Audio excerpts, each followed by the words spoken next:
Audio Jungle.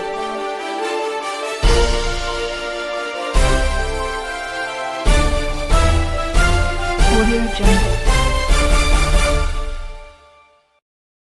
अस्सलामुअलैकुम दोस्तों, मेरा नाम है असद और आप देख रहे हैं एएस स्पोर्ट्स। तो हमेशा की तरह हमारा सेगमेंट हो रहा है टॉप 4 क्रिकेट न्यूज़ के हवाले से।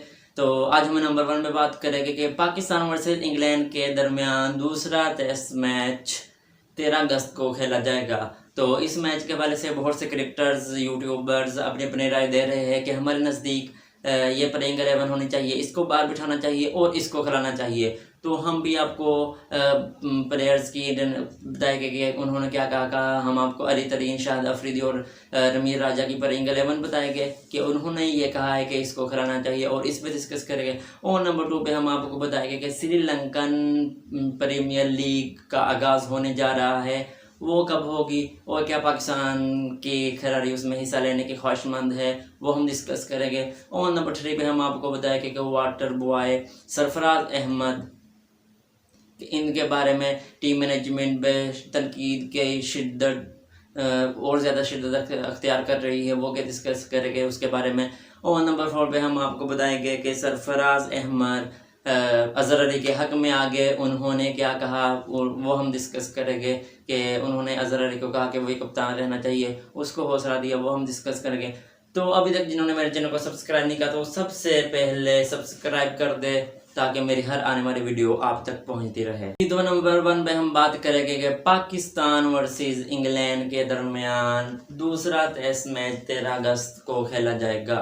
तो पाकिस्तान पहला मैच हारने के बाद थोड़े से प्रेशर में भी है, तो एक एक बराबर करने की भरपूर कोशिश की जाएगी। तो आपको पता है कि जब पहला मैच हार जाए तो फिर आपके कितना प्रेशर होता है। तो इंग्लैंड की तो पहली बात ये थी कि वो वेस्ट इंडीज़ से जीती हुई थी, प्रेशर पहले भी नहीं था, और पाकिस्तान से भी जीत कर वो बिल्कुल रिलैक्स हो चुके हैं, उन पे कोई भी प्रेशर नहीं है। अगर है तो सिर्फ पाकिस्तान की टीम पर है। तो इस पे प्लेइंग 11 के बारे में बहुत सी बातें की जा रही है।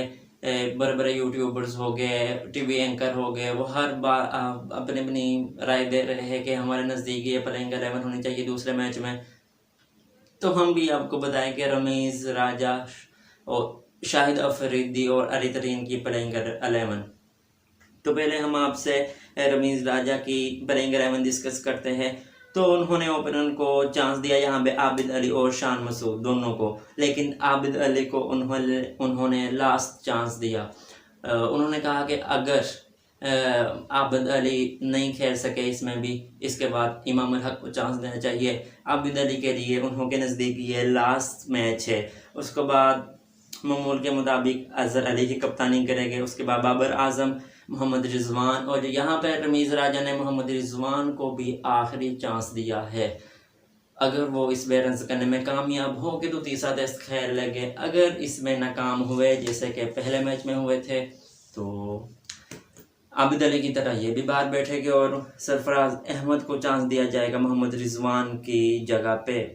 उसके बाद असद शफीक, और उसको भी लास्ट चांस दिया क्या है, रमीज राजा ने दिया उसको भी लास्ट चांस। उसके बाद शादाब खान, यासिर शाह, मोहम्मद अब्बास, शहीन शाह अफरीदी एंड नसीम शाह, इन दोनों में उन्होंने कहना था कि एक को चांस देना चाहिए, दोनों नहीं खेल सकते। तो मैं इस बात पे तो बिल्कुल एग्री करता हूँ रमीज राजा की, कि उन्होंने कहा कि क्यों आप देख ले कि इतनी अच्छी नसीम शाह ने भी नहीं बॉलिंग की और शाहीन अफरीदी ने भी नहीं की। तो अगर आप प्रैक्टिस मैच में देखें तो सुहेल खान की बहुत अच्छी परफॉर्मेंस थी, वो उन्होंने 5-5 विकेट लेकर आपको दी। तो मेरे नज़दीक पहले मैच में भी सुहेल खान को चांस देना चाहिए था, चाहे आप शादाब खान को बाहर बिठा देते, चाहे आप नसीम शाह या शहीन शाह अफरीदी किसी को बाहर बिठा देते, तो लेकिन उन्होंने चांस नहीं दिया। तो लेकिन यहाँ पे उन्होंने आखिर में सुहेल खान को चांस दिया नसीम शाह या शहीन अफरीदी की जगह पे। उनका कहना था कि यहाँ पे एक नहीं खेलेगा और उनकी जगह सुहेल खान खेलेगा। तो दोस्तों ये थी रमीज राजा की प्लेइंग 11।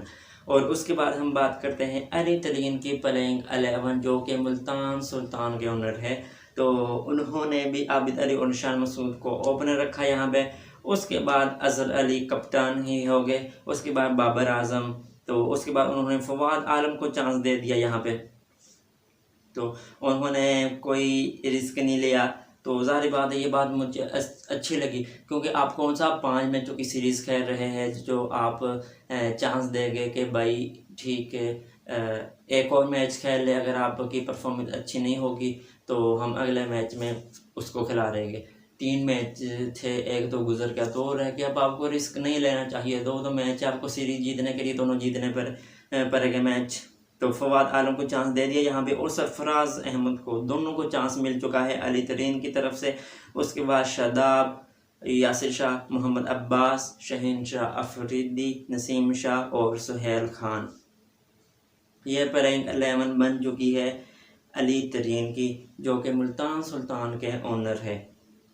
और अब आप बात करते हैं शाहिद अफरीदी की प्लेइंग 11 के बारे में। तो उनके नज़दीक भी आबिद अली और शान मसूद, ये दोनों ओपनर। उसके बाद अज़हर अली और बाबर आज़म। अज़हर अली को तीनों ने रखा, तो ज़ाहिर बात है कप्तान है तो अब रखना पड़ेगा, लेकिन पहले अगर आप कुछ कर लेते तो शायद शान मसूद को कप्तान बना देते आप, या फिर बाबर आज़म को दे देते, तो शायद ऐसा मौका, ये सिचुएशन नहीं देखनी पड़ती पाकिस्तान को, जो कि अब देखनी पड़ रही है। तो बहुत ही नाजुक सूरत हाल है फ़िलहाल पाकिस्तान की। तो ये 4 हो गए। उसके बाद इन्होंने मोहम्मद रिजवान को चांस दिया, सरफराज को नहीं चांस दिया यहाँ पे, और उसके बाद असर शफीक को यहाँ पे चांस मिला। उसके बाद यासिर शाह, शहीन शाह अफरीदी और मोहम्मद अब्बास और नसीम शाह, इन लोगों को चांस मिला यहाँ पे। तो इन्होंने तकरीबन कोई भी चेंजिंग नहीं की अपने प्लेइंग 11 में, बिल्कुल वही सेम टू सेम प्लेइंग 11 बताई जो कि पहले मैच में थी। तो दोस्तों मैंने आपको बता दी है ये 5 प्लेइंग 11, और आपको कौन सी पसंद आई आपने कमेंट बॉक्स में ज़रूर बताना है कि हमको रमीज़ राजा या अली तरीन या शाहिद अफरीदी किसकी प्लेइंग 11 पसंद आई है, और किसको खिलाना चाहिए, किसको बाहर बैठाना चाहिए। तो अगर मेरी राय पूछते हैं तो मेरे नज़दीक आपको फवाद आलम को भी चांस देना चाहिए, और सरफराज अहमद को। तो वैसे सरफराज की अगर बात की जाए तो उनकी इतनी अच्छी कारकर्दगी नहीं है बैटिंग में ख़ास तौर पे, तो लेकिन फर्स्ट मैच में रिजवान की भी नहीं थी, लेकिन यह है कि प्रैक्टिस मैच में उन्होंने अच्छा खेले और हैंड रन किया था, सेंचुरी की थी मोहम्मद रिजवान है, तो शायद इसी वजह से उनको चांस दिया जा रहा है यहाँ पे हर तरफ से। तो लेकिन टेस्ट में तो चांस बनता है इनका, लेकिन T20 में इनका चांस नहीं बनता। तो मैंने पिछली वीडियो में भी कहा था और अब फिर कह रहा हूँ कि T20 में इनको कभी भी चांस ना दीजिएगा रिजवान को, क्योंकि ये टेस्ट मैचेस ही अच्छे खेलने वाले हैं। ऐसा ना हो कि आप T20 में भी दे और ये फिर क्या करें वो आपको भी पता है कि क्या करेंगे। तो कमेंट बॉक्स में ज़रूर बताइएगा। और मेरी यही राय है कि फवाद आलम, अगर आप फवाद आलम को साथ लेकर गए हैं तो आपको ज़रूर चांस देना चाहिए, क्योंकि देखिए आप अगर शादाब खान को लेकर गए तो मैंने पिछली वीडियो में भी इतना दिमाग खवाया अपना कि अगर आप ले गए तो आप लेफ्ट हैंड था, आप खिलाए, वो आपको 50 से 100 रन करके दे सकता था। आपने शादाब खान को चांस दे दिया, और उसके बाद ना उसे चौथे ओवर में और चौथे दिन उससे जब बॉलिंग करवानी थी ना आपने बॉलिंग करवाई, तीसरे दिन भी आपने लास्ट में आकर थोड़ी सी बॉलिंग करवा ली। तो ऐसा इससे बेटर ही चांस देगा फवाद आलम को चांस देते। तो यहाँ पे शादाब खान 46 या 45 बनाकर आउट हो गए, तो वहाँ पे हो सकता था फवाद आलम आपको 50 या 100 रन कर लेते। जैसा कि आपको पता है कि उनकी डोमेस्टिक क्रिकेट बहुत अच्छी है, बहुत ही अच्छे तरीके से खेलते हैं, तो उनको चांस देना चाहिए। दूसरे नंबर पे हम बात करेंगे कि श्रीलंकन प्रीमियर लीग आगाज़ होने जा रहा है। वो कब आगाज़ होगा? तो पाकिस्तान के मोहम्मद हफीज़ समेत दीगर खिलाड़ियों ने इजहार अपना अब राय दे दी कि हम खेलना चाहते हैं। तो पाकिस्तान के भी खिलाड़ी श्रीलंकन प्रीमियर लीग को 4 चांद लगाने के लिए बेताब है। तो मसला ये है कि पाकिस्तान के जो प्लेयर है वो इंग्लैंड से सीरीज़ खेल रहे हैं, तो ये बहुत मुश्किल होगा, क्योंकि श्रीलंकन भी फ्री लॉन्स प्लेयर को खिलाना चाहती है, उनकी तरफ तवज्जो दे रही है। लेकिन पाकिस्तान का मसला ये है कि पाकिस्तान 2 सितंबर को फ्री होगा पाकिस्तान इंग्लैंड से। तो इनकी जो लीग है वो 28 अगस्त से 20 सितंबर तक है, तो थोड़े से दिन गुजर जाएंगे। तो लेकिन उनका ध्यान इतना नहीं है पाकिस्तान की तरफ, क्योंकि वो सीरीज़ खेल रहे हैं। तो जाहिर बात है कि उनको वही चाहिए ये फ्री लॉन्स हो जो मुकम्मल लीग खेल ले। ऐसा तो नहीं कि बाद में आए और उनको चांस दिया जाए। तो अगर देखा जाए तो कुल मजमूई तौर पर 93 इंटरनेशनल प्लेयर ने अपनी राय दी है। उन्होंने ये कहना कि हम ये खेलना चाहते हैं, लेकिन उनमें से सिर्फ 30 ऐसे प्लेयर हो गए जो श्रीलंकन प्रीमियर लीग खेल सकेंगे। 93 में से सिर्फ और सिर्फ 30 ऐसे इंटरनेशनल प्लेयर हो गए जो खेल सकेंगे। और अगर इनकी बात की जाए तो एक कैटेगरी में इनको जो पैसे हैं वो 40 से 50 हज़ार डॉलर तक मिलेंगे। 40 से 50 हज़ार डॉलर तक इनको मिलेंगे। और न्यूजीलैंड के Martin Gupta team, Saudi Zimbabwe के सिकंदर रज़ा, और इन्होंने भी कहा कि हम खेलना पसंद करेंगे। और मामूल के तौर पे इंडिया का किसी भी खिलाड़ी ने नहीं कहा कि हम ये लीग खेलेंगे, तो इंडिया से तो कोई नहीं आ रहा। तो लेकिन पाकिस्तान वाले बहुत खुश है और खेलना भी चाहते हैं। उन्होंने अपने इजहार किया, उन्होंने हम खेलना चाहते हैं। न्यूजीलैंड के, जिम्बाब्वे के और बांग्लादेश के भी बहुत से प्लेयर हैं जिन्होंने कहा कि हम खेलना चाहते हैं। और ये लीग 28 अगस्त से 20 सितंबर तक 5 टीमों के दरमियान ये लीग होगी।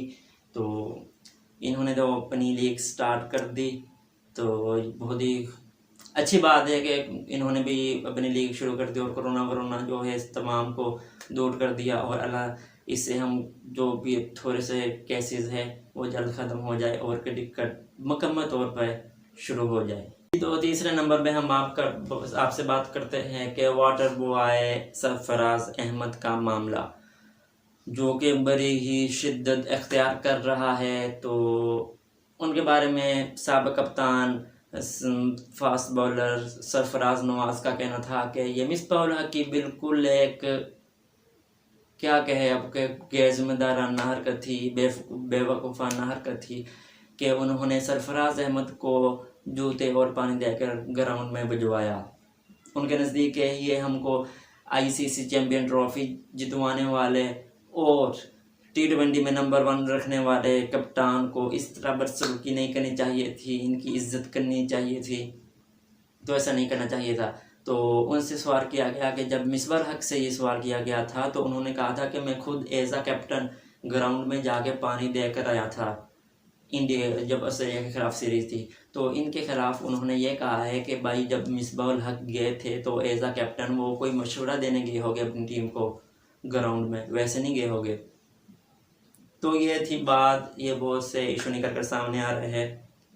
और उनका ये भी कहना था कि सरफराज अहमद के दौर में इस तरह के मामले में सीनियर और यूनियन का ख्याल रखा जाता था। यूनियन से ये काम करवाए जाते थे, सीनियर से ये काम नहीं करवाए जाते थे। पहले ये बिल्कुल ख्याल रखा जाता था। अब क्या है, अब उनको पता है मिसबाह उल हक को कि वो अब कौन सी सिचुएशन क्या कर रहे हैं। तो उन्होंने बहुत शदीद तनकीद की है कि ऐसा बिल्कुल नहीं करना चाहिए था, वो पता नहीं क्या इजहार करना चाहते हैं।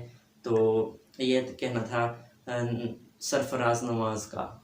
जी, तो चौथे नंबर पे हम बात करेंगे कि सरफराज अहमद अज़हर अली की कप्तानी की हमायत के लिए सामने आ गए। उन्होंने क्या कहा, भाई वो बिल्कुल अज़हर अली के साथ है। और उन्होंने ट्विटर पे अपनी और अज़हर अली की और साथ में एक पिक्चर थी वो उन्होंने अपलोड की वहाँ पे। और अब अज़हर अली को कहा कि आप दिल छोटा मत करें, ऐसा होता है। तो फैंस को उन्होंने ये कहा कि पाकिस्तानी टीम बहुत जल्द कम बैक करेगी सीरीज़ में और अच्छा खेलेगी। और अज़हर अली को उन्होंने यही कहना था कि भाई आप हिम्मत हौसला रखें, ऐसा होता है लेकिन हम टीम में वापस ज़रूर आएंगे। और उनके ये नई ख्वाहिशात है, तो वो बहुत ही अच्छे और नेक दिल के इंसान है। जैसा कि आपने देखा कि उनके साथ बहुत ही बदसलूकी की गई। तो वैसे अगर कप्तानी की बात की जाए, विकेट कीपर की बात की जाए, तो जब ये इंग्लैंड रवाना हुए तो बहुत से बाबर आजम, अज़हर अली, इनका यही कहना था कि हमारे लिए वहाँ पे मोहम्मद रिजवान बेस्ट है। लेकिन उसके बावजूद सरफराज अहमद बिल्कुल ऐसा नहीं कर रहे। उन्होंने बहुत अच्छी बात की तो उनका दिल बहुत साफ़ है, तो उन्होंने ये साफ़ कह दिया कि अज़हर अली अच्छे कप्तान हैं और हम इंशाल्लाह सीरीज़ में जल्द कमबैक करेंगे। तो दोस्तों ये थी मेरी न्यूज़, कैसे लगी, उम्मीद है कि अच्छी लगी होगी, और अगर अच्छी लगी हो तो एक लाइक कर दे और सब्सक्राइब कर दे ताकि मेरी हर आने वाली वीडियो आप तक पहुँचती रहे। तो मिलते हैं अगली वीडियो में, अपना ख्याल रखिएगा। अल्लाह हाफिज़।